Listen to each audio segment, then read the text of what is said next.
I'm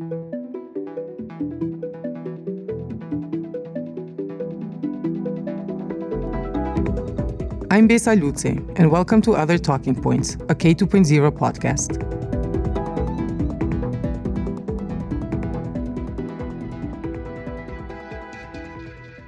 In this episode, we will be talking about the politics of sports.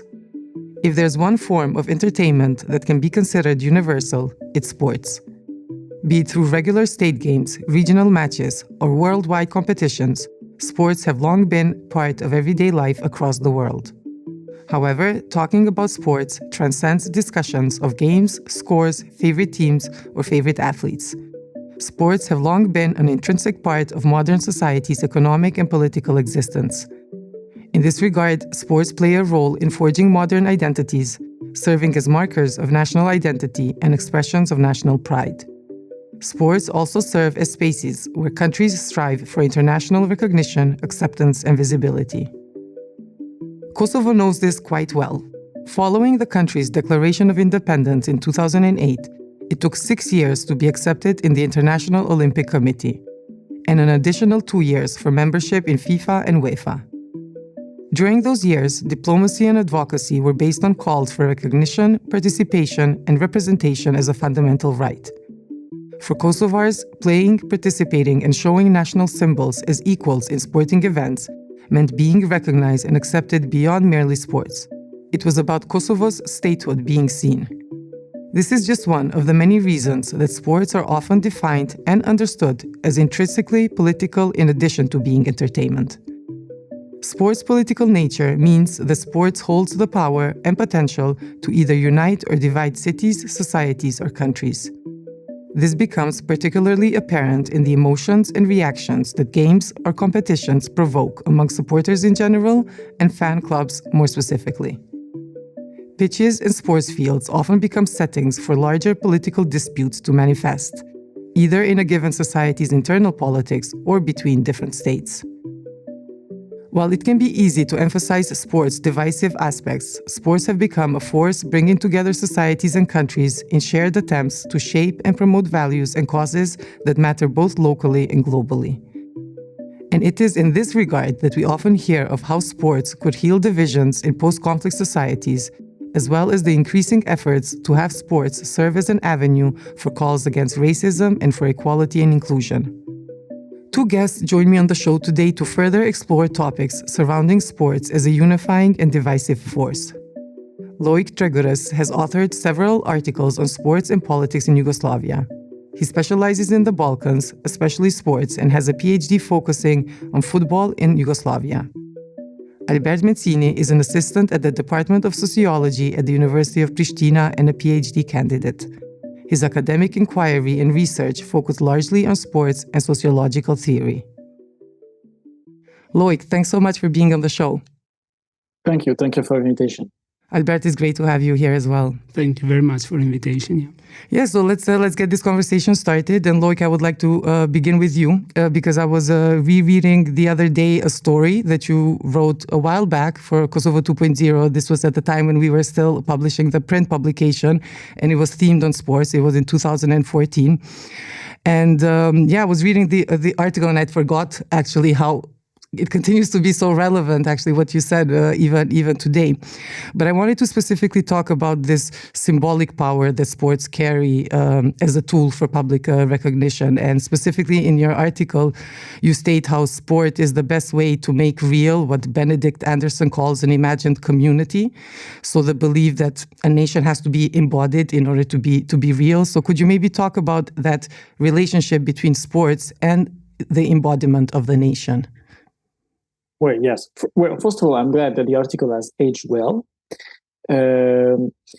Sports, as such, produces identification and it produces emotions when people are playing together and other people are watching all around, which means that it is, as such, per se, a social and a political phenomenon. Whether in democracy or in authoritarian regime, doesn't matter. The fact is that any government, any politician cannot ignore the fact that there is a social phenomenon called sport that can trigger emotions on a national level, on a huge level. And those emotions can be joy, can be hate, can be, you name it. This is per se a social and a political phenomenon, because also because, as you said, and as Benedict Anderson said, it produces identification. It is us against them, but not necessarily in a hostile way or in a bellicist way, but at least during the game, let's say, it will be us versus them, and it is the reason why, when you are a fan of any team, of any sport, you watch your team, and what the experience you're living means that it doesn't matter whether the game is good or not. It doesn't matter whether your team plays well or not, because what you feel is the feeling of belonging to this team, to this country, whatever. So the game, the level, the pleasure you can have watching the game, whatever it is, whatever sport it is less important than the fact that you are living this experience together with other people all around you, and you are sharing the same experience. You are sharing the same belongings, the same feelings at the same time. And this is a very powerful tool in terms of identification. It's about a club, but obviously about a nation. And it's the reason why every 4 years in the Olympics, or every 2 years, if we watch the Winter Olympics, we are watching, and sometimes we are waking up at crazy hours to watch sports that we never watch usually, only because there is one of our fellow French, for me, that can win the gold medal in Olympics in, I don't know, any sport that you would never watch usually. But you would wake up at 5 a.m. to watch it. And we would do it as a country because of this feeling, not because we like this sport, not even because we understand this sport, but because of this feeling. Oh, he is one of us, and he is going to be world champion or Olympic champion. So this feeling cannot not be political. I would like to stay a bit more on this aspect of sports, Albert, and to discuss about how, the development of modern sports, I think, goes vis-a-vis modern concepts of the nation state and national identity. So this symbolism that sports carry in that regard, and what Loic was also talking about. And you've also written about how sports helps shape social and political identities. So if you could elaborate a bit on that. Yeah, it is so. If we see the modern sports in terms of their development in the the second part of the 19th century, generally in Great Britain, then it was spread in other countries through Europe, and expanded in the next century after it. We see that, for example, the founder of modern Olympic Games, Pierre de Coubertin, had an intention to make back the Olympic Games, and he saw a kind of possibility that this area would help nations to get in the new stage. So to start a new communication, to start a new engagement toward each other. But some debates are still about it, because some scholars tend to say that Coubertin didn't have any universalistic meaning in these things, but he saw that as an opportunity in terms of nation states. So that's why there are controversies about how the modern sports are created in terms of whom which they serve. That's why the discussion was very interesting in the beginning. But here we need to make a differentiation between play and sports, because if we see play in itself, for example, if I would cite Huizinga, he would say that play is older than culture. So play is intrinsic. it has an universalistic value, but we cannot say that about sports in specific terms, because sports, it is always, as Lois said, it is us and them. So it is a kind of division, even though in the first picture it seems that it serves the unifications. So this is a dichotomic process, which we will never know what will happen in the terms of any sports event, because fans, because social actors there, which are sportsmen, and other parts are so mixed and are so complex. We will never have the definitive response what will happen in sports, even though we still intrinsically believe what the value of play it is. So this kind of differentiation is very, very important. Then in the 20th century, for example, sports was used generally to make clear that differences between the concepts, values, and between the representations such as nations, politics, and other stuff. But I would say generally in the last decades, for example, there is a new phenomena in sports, because sports is going to catch some micro level dimension of, for example, human rights, individual rights, and other stuff. But generally, this is expressed more in Western countries, not in the other countries around the world. In other countries around the world, for example, even in the Balkans, for example, we say that we are not to that levels to discuss and to protest for human rights or individual rights. We still see sports as a phenomenon of macro levels, which the main event is political meaning, political belongingness, state, and other stuff. These things maybe have been present, for example, in Western countries about in the first half of the 20th century, or till to the 70s maybe. But there is a change. So there is a general stance in the global world about expressions of sports, how they express themselves. That is. Yeah. I would like to go back to maybe the experience also of Kosovo, Loic, and like the recent experience with lobbying for acceptance into international sports structures. I mean, this is something that happened in the context of the past decade, and I think it speaks directly to this power that sports has for recognition in the world arena. So I mean, that's kind of the symbolism, and like that's where the hope for Kosovo was at the time following independence, that by also being accepted into international structures, its statehood would also be recognized and seen by the global audience, if I may put it as such. So we see countries or states hoping, striving via sports to amplify their call for recognition and to strengthen their position globally. So that's a lot of power, I would say, assigned to sports. So where do you think this power comes from? How do you see it?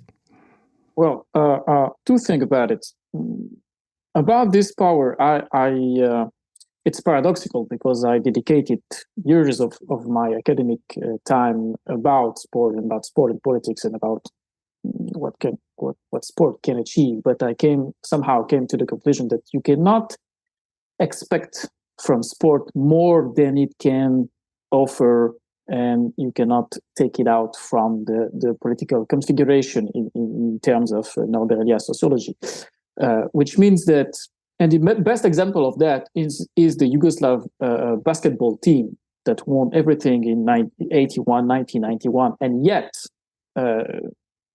this sense of identification was no longer possible in a way, because the country itself was in the process of collapsing. Even in 1991, if you remember well, Yugoslavia is winning the European Championship in Italy, while at the same time the war is starting in Slovenia. There's the only Slovenian player in the Yugoslav team. Between the semifinal and the final, the new Slovenian government tells him, either you come back or you never come back. So it no longer brings it no longer produces any identification because Yugoslavia itself is in shambles. That's the first thing.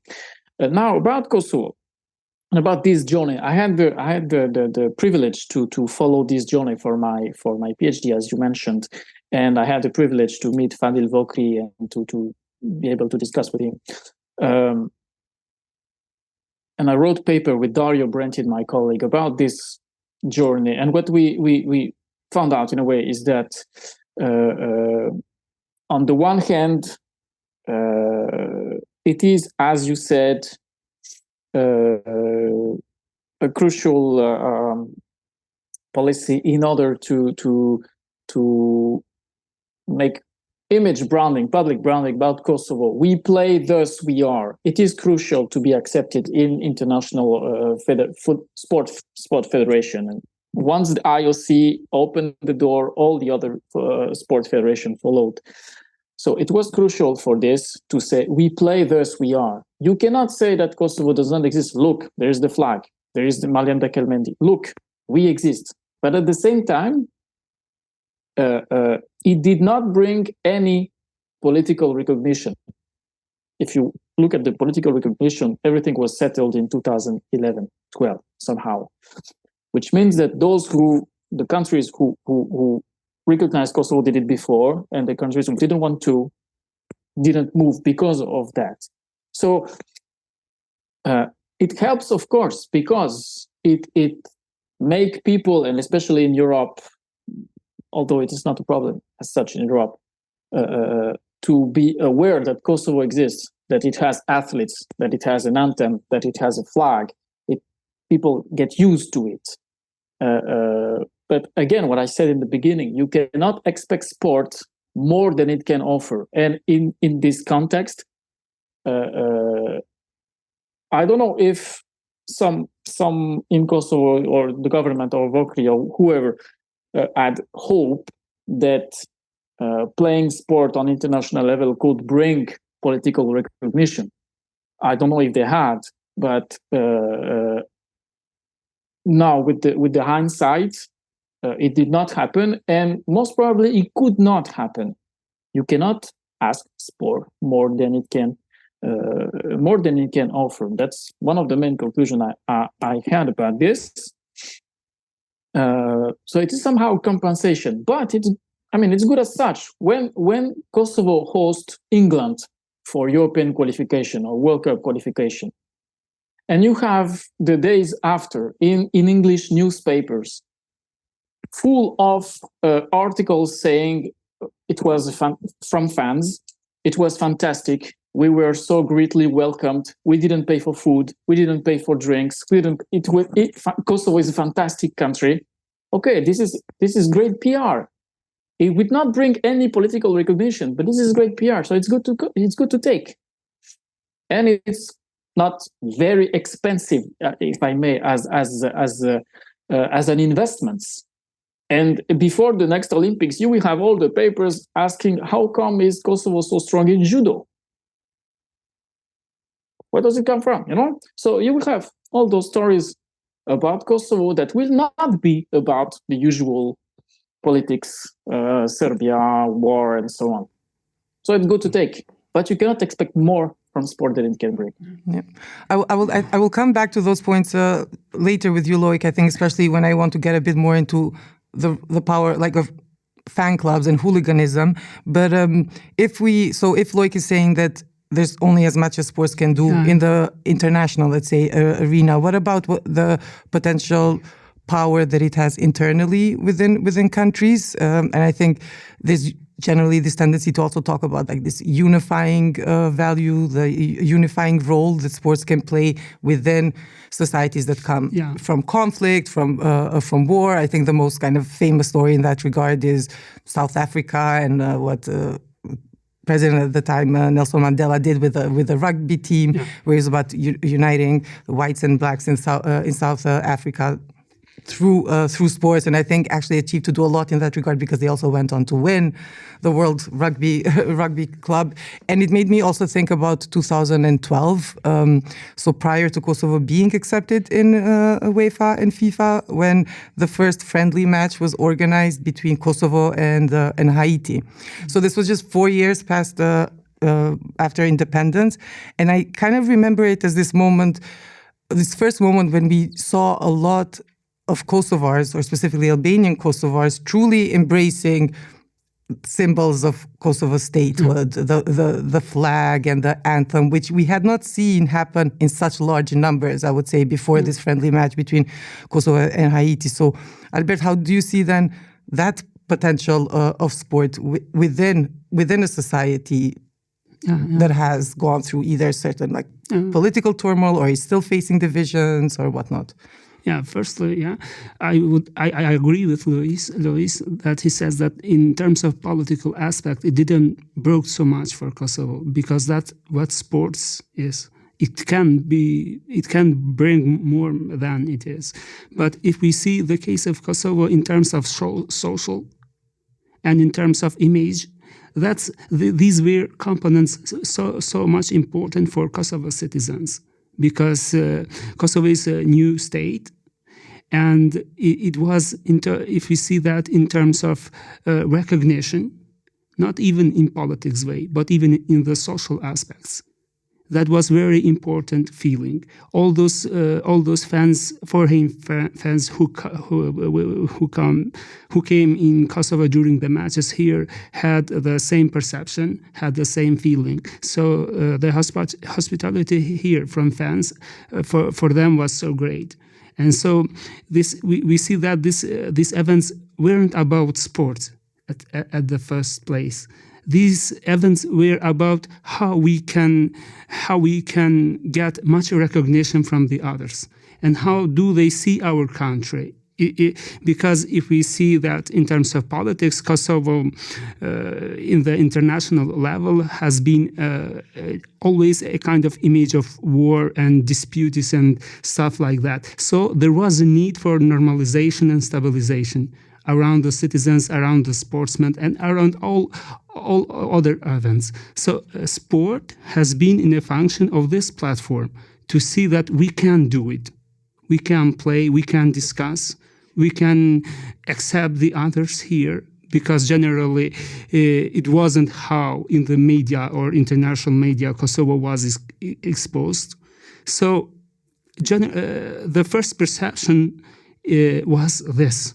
And in this term, I think that it was a kind of success here in Kosovo, if we see that. Because maybe, for example, in the next decades, this will change. Maybe in the next decades, fans will get concentrating more about sports, and maybe they will have troubles or incidents with other fans who come, which is normal in sports if we see that in the terms of what happens. But till these days, there was a sense of, okay, we have to behave in a kind of normal way. We have to see how we are, which our reactions are, because all of this stuff will get presented in the media. So there was a sense of self-controlling discipline, which was always present, and it is, and still it is. So so in terms of symbolic power and in terms of symbol representation and nations, they are still the beginning phase of completing this mirror of what we are doing. Because even though in the first sight you will see that, okay, there is a kind of identification with these elements, we are not till to them. We are still leveling sports in terms of social recognition, social acceptance, because if we see that, for example, Kosovo plays, and we see in the stands that the fans are a kind of, there is a kind of gender equality among fans, which wasn't so much present before. So the way how sports is developing here in Kosovo is very interesting, and it has some aspects which are not so much present in other countries because they are at the next level. So that is the.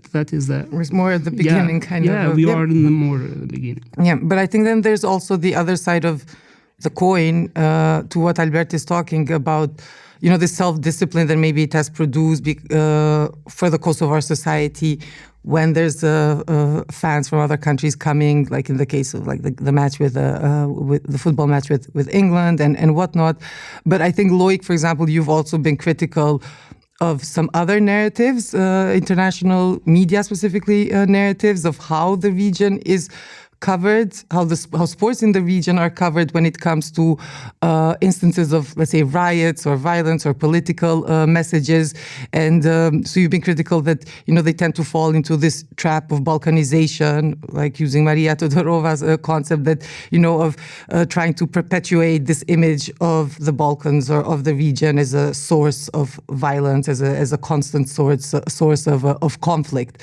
And I think this was particularly prevailing in 2014 when there was the game between Serbia and Albania, and there was the drone, the infamous drone incident when someone flew the map of Greater Albania. It led to riots on the pitch, to the Albanian football team having to be escorted due to safety concerns out of the pitch.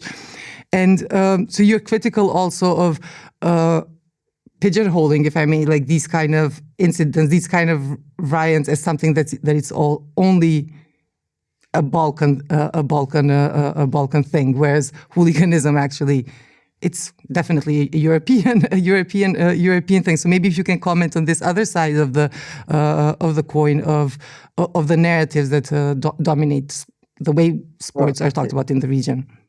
Well, yes. Well, first of all, the way let's say the region is or maybe covered in the European press or even in the US goes beyond sport in the term of Balkanism, as Maria Todorova said. If you read any paper, even paper on tourism, you read a paper on tourism, whether in Kosovo, in Bosnia, in Serbia, you will have at some point a reference to the war and a reference to the idea that, hey, look, we thought that the Balkan was an exotic place and dangerous one, and wow, look, it's actually quite nice, and people are friendly, and they speak English, and they have iPhones, and so on. So it goes beyond sport. Now, as far as sports is concerned, it's true. It's obvious that parenthesis, they do this because they no longer have journalists that are living in the Balkans. Generally, I don't know about the other, but there are very few journalists that are still living in the Balkans that are still there to write those pieces. Usually, the redactions, they send someone. So it's also a difference of feeling when you live here, whether in, I don't know, Sarajevo, Belgrade, Pristina, whatever. You have different feelings and different understanding of a society, of a region, than if you're a journalist coming from Paris, London, whatever, writing about a place that you don't know that well. Close parenthesis. Regarding sport, obviously, we have the memories of Maksimir, Arkan, and all this stuff. Which means that if you take this, and if you take all is attached to Balkans, in what Maria Todorova says, you can only have a combination of something that you cannot think out of this box. And this box is Balkans equal violence, equal nationalism, equal war, equal hooligan. It's very hard, and it's a circle because yes, indeed, in Serbia, in Croatia, you have hooligans, and in the among hooligans, among the ultra world, the language, the common language in the stands is mostly related to the war or to the wars. So provocations usually are about the war. So namely, you will have the Serbs playing against, a Bosnian team, clapping Ratko Mladic. And let me make only one example. You had a game between FK Rad, so whose fans, ultras, are neo-Nazis, and they're proud of it, so I can say it, against FK Novi Pazar. Okay. In Belgrade, in Rad, you had, maybe you've seen it, a choreography of Rebus. And Rebus was intended for you to understand Noj, Žica, Srebrenica. So knife, barbed wire, Srebrenica. Okay. In Novi Pazar, the Torcida had a new rebus saying liver, heart, and great yellow house.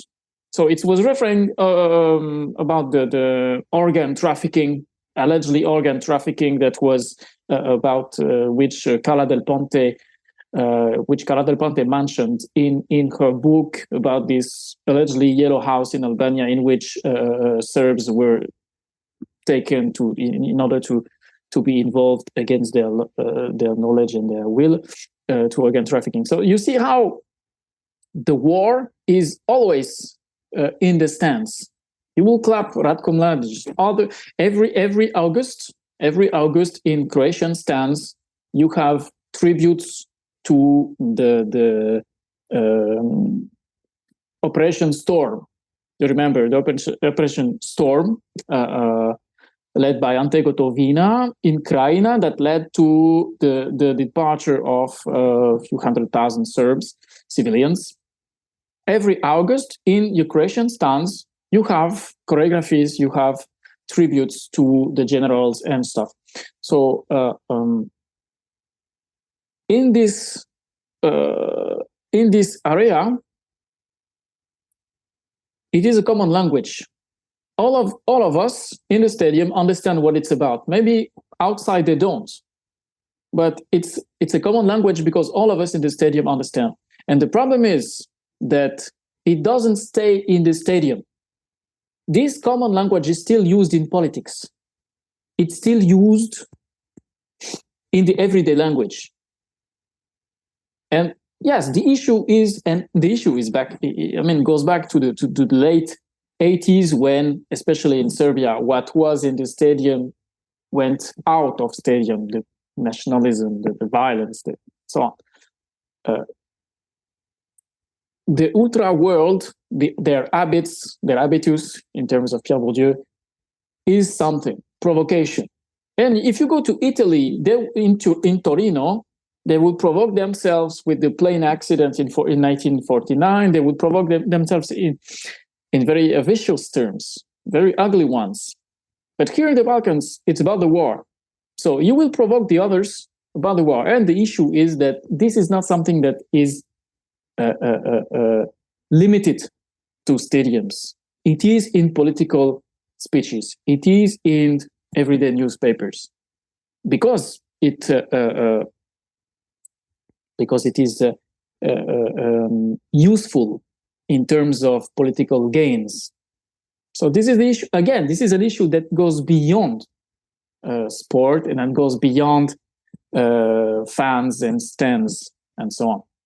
This is it's about the relationship of, like, the interplay between the governments, the type of governments in power, and then also how they interact with these, especially hooligan groups. And I would say maybe I'll just stick a bit more with you, Loic, because you also mentioned the game of the early 90s in Maksimir, basically. And there's this famous phrase that the war in Yugoslavia started at Maksimir, and it specifically was referencing the game between Dinamo Zagreb and Red Star Belgrade, when the game was interrupted due to riots and violence and whatnot. But then the relationship since then on, or even before, but then the relationship between political structures and hooligans really grew during the 90s, and then we see the consequences of that today. And I think, for example, we can take Serbia.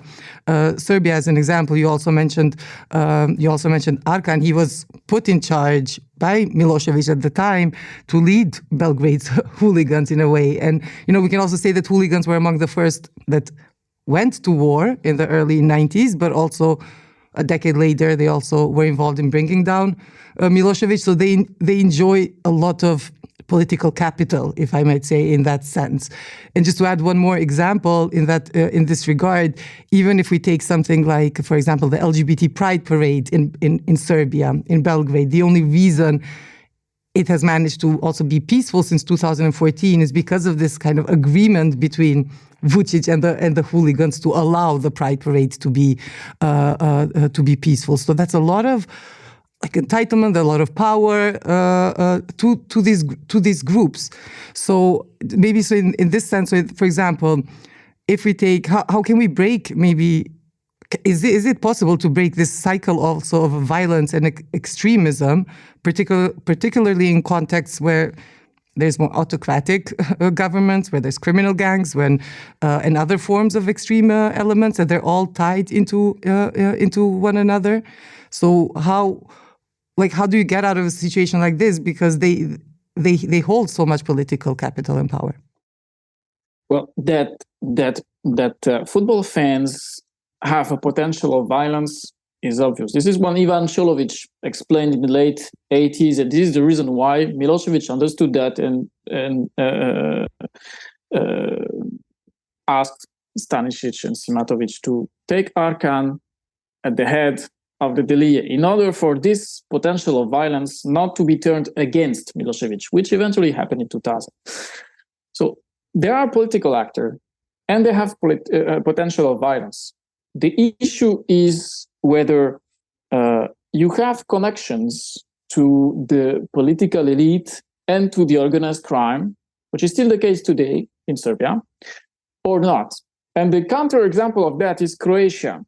For some reasons, fans in Croatia are still political actors. If you take the Torcida and Split, they managed to have their club somehow ruled democratically. But if you go back to the 90s, they went to war as well, but they were political actors, but they were not politicized in the sense of having strong links to the regime.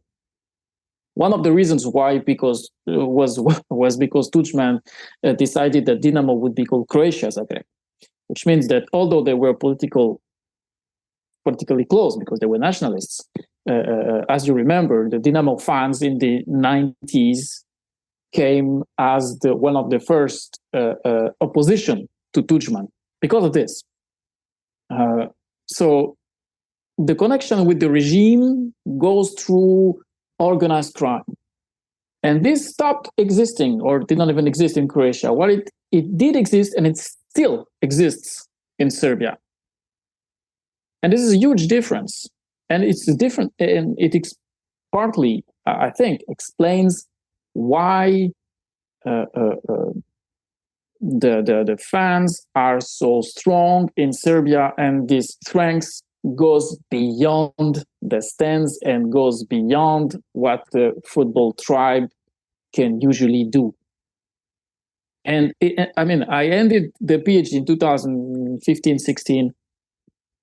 I would have dreamt to have all the material that has been gathered in the last years about Belivuk, about all you've heard in the last 3 to 4 years, the Stankovic being killed, and all this stuff about Grobars, about the drug traffic, about Vučic's brother, Vučic's son. All of this, I would have dreamt to have that. I did not, but it shows, and it went it went public. Even Le Monde in France did several very long pieces about this. So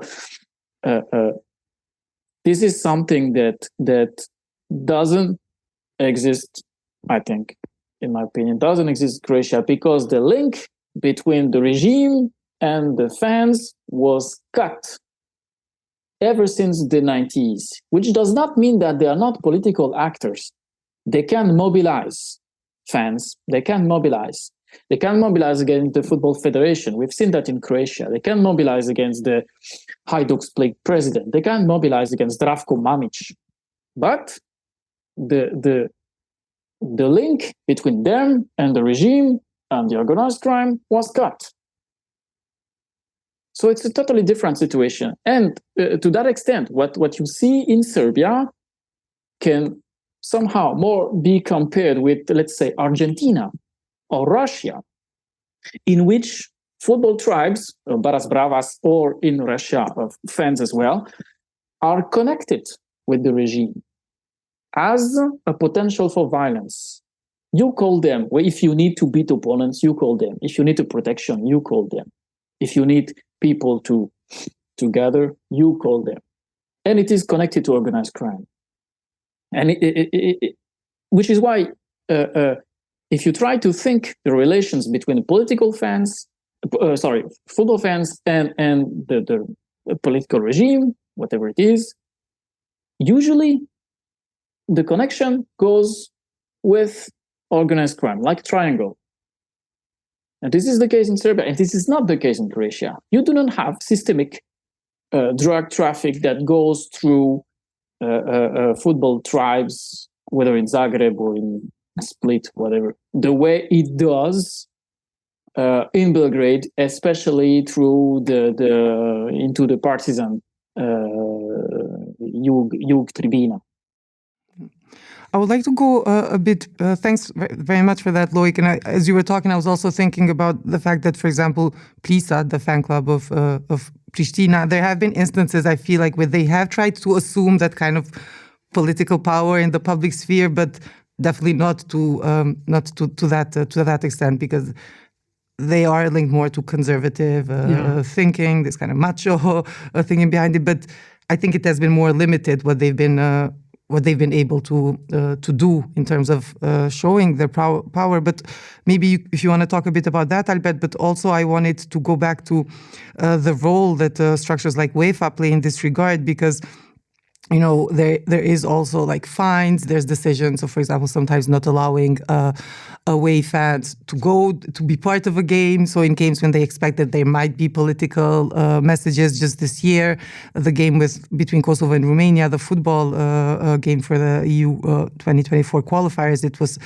suspended for an hour because it was taking place in Romania, but there was this political banner of Kosovo is Serbia, and it was also being chanted in the stadium. So then UEFA fined the Romanian football club. So, and then, there's a lot of these. So when they're trying through such measures to kind of keep politics out of it, but also it gives power to UEFA itself to decide what is political and what not. I remember Jordan Shaqiri, there was some decision that also the players, the football players in the Swiss team who have Albanian roots, that they were not allowed to make the sign of the eagle and whatnot. So there's also a lot of kind of political decision-making power in UEFA. But do you think these measures help in the long run to keep politics as much as possible out of the game, out of sports? Yeah.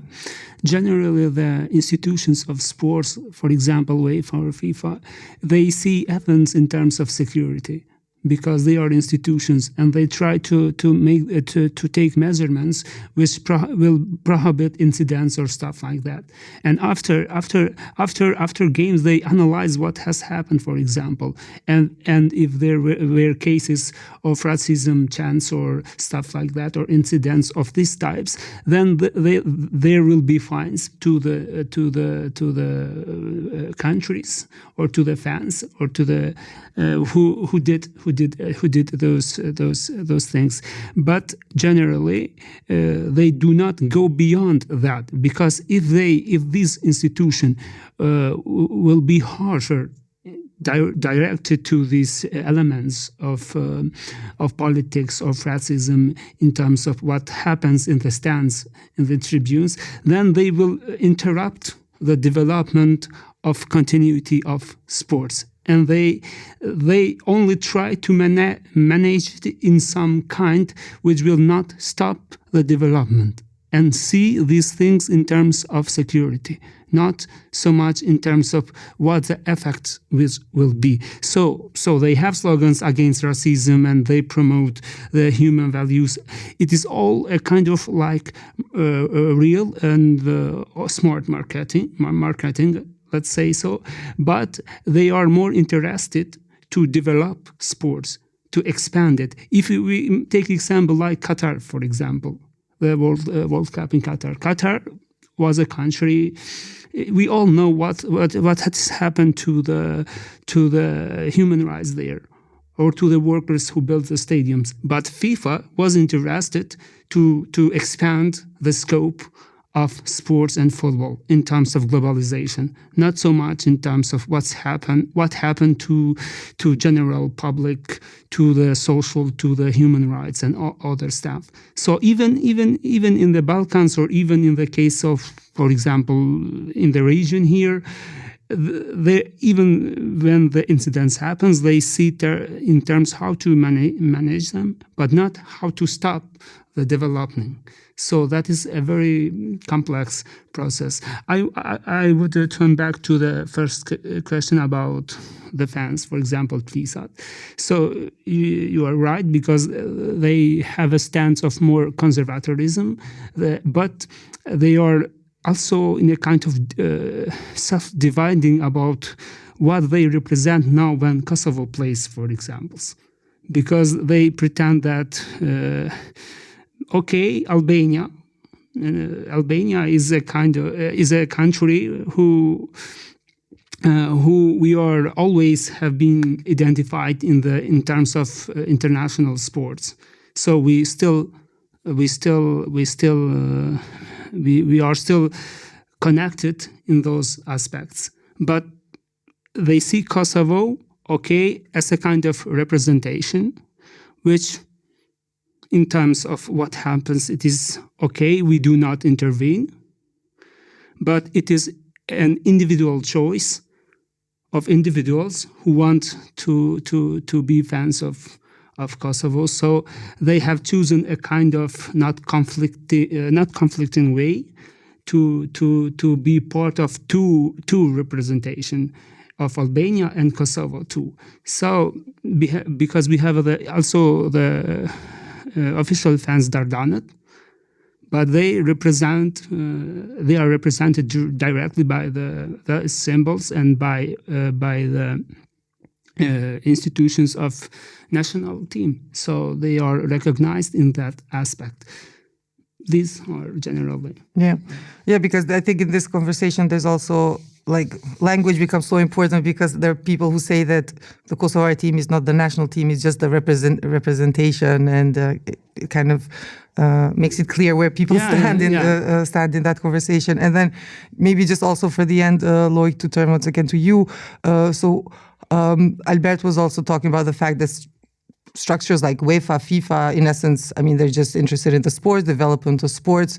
So to some extent, they also turn a blind eye to other issues such as human rights, for example. On one hand, there's these big campaigns against racism and whatnot, but then they turn a blind eye to violations of human dignity, basically human rights and whatnot. So how do you see their role in all of this, and in actually how they try to keep politics in and out of sports in general?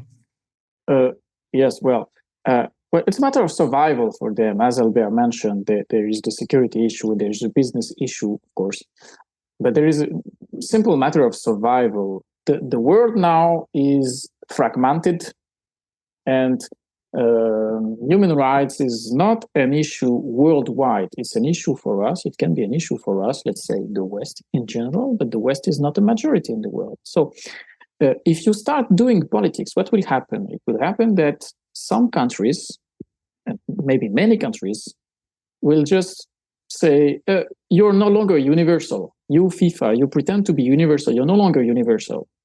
So, in a way, in order to survive, FIFA has to, it's not an excuse, but has to pretend many things about human rights and stuff, but has to dismiss human rights, politics, climate change, for Saudi Arabia World Cup and so on. And even World Cup in Spain, in Morocco, in Portugal. We will play games in the summer in Sevilla by 45 degrees. It's crazy, no? But they have to pretend that those issues, those world issues don't exist in order to be as universal as possible. One example of that, and it is the reason why they were not happy at all to have to suspend Russia. Why? Because UEFA had to, because most of football federation in UEFA would not play Russia, which means that at some point Russia will go to the Asia Confederation, at some point. FIFA was not happy about it. Why? Because most of football federation in the world have no issue with that, have no issue with playing Russia. Only Europeans have, and the Americans, but in football they don't matter. So it means that it can create a precedent. FIFA and Infantino, in his mind, he has to be as universal as possible. And in order to be universal, you cannot be involved into any political discussion. And of course, suspending Russia is a huge political discussion. So he was very reluctant to do so because of well, first of all, there was no legal basis, unlike sport suspension against sport sanctions against Yugoslavia. There is a difference between sanctions and suspension. Sanctions was because there was a UN resolution against Yugoslavia, against Milosevic regime. In the case of Russia, there is no sanction. There is a suspension that is based, we don't know. The legal basis is shaky. We will see what the Court of Arbitration of Sport will say. But the point is, FIFA was very reluctant about this because it doesn't want to have the power to say when you can be suspended and when it doesn't matter. Why Russia? Why not Syria? Why not China for the Uyghurs? And so on. And once you come to be asked those questions, it means that you have to do politics. And when you start doing politics, then you stop being universal. And you may have some countries that will decide to create another frame to do sport together, whether on a religious base, whether on a political base, on a geographic base, whatever. But they will decide that IOC or FIFA is just a Western puppet and that we no longer want to be part of this system. So it's a matter of survival for IOC and FIFA not to do politics. And in a world in which you have a majority of authoritarian states that are not interested in human rights, climate change, and so on, you cannot have a FIFA and IOC.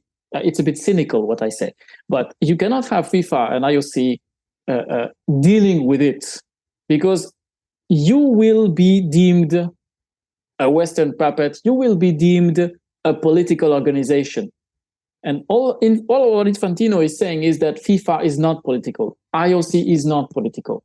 So they have to dismiss what we consider something that's not even political, but for them it is human rights, climate change, labor rights for those who build stadium. Albert mentioned that in Qatar. They have to dismiss it in order to, they think they have to dismiss it in order to be universal and to survive. Just reminding me, while I was reading also on the topic this past weekend, so I for the first time I actually heard of CONIFA, which is the World Football Club organized for stateless people, for minorities, for countries not recognized. That it started in 2014, and I thought it was very interesting also and good, because it was also just about bringing these people to be able to participate somewhere and to participate in sports. And Kosovo was part of it once, and then decided to to no longer participate into it in order not to compromise its chances to be accepted in FIFA and UEFA. Yes, true that, because I guess more or less that it happened, because I think this started CONIFA in 2014 from what I read. In Sweden it was held for the first time, so more or less about around the time when Kosovo was almost getting accepted into all the bigger sports international structures. Thank you, Loic, so much for being on the show, and Albert, it was truly great talking to both of you. Thank you very much, and thank you, Lois, too, for conversation. Thank you for the invitation again.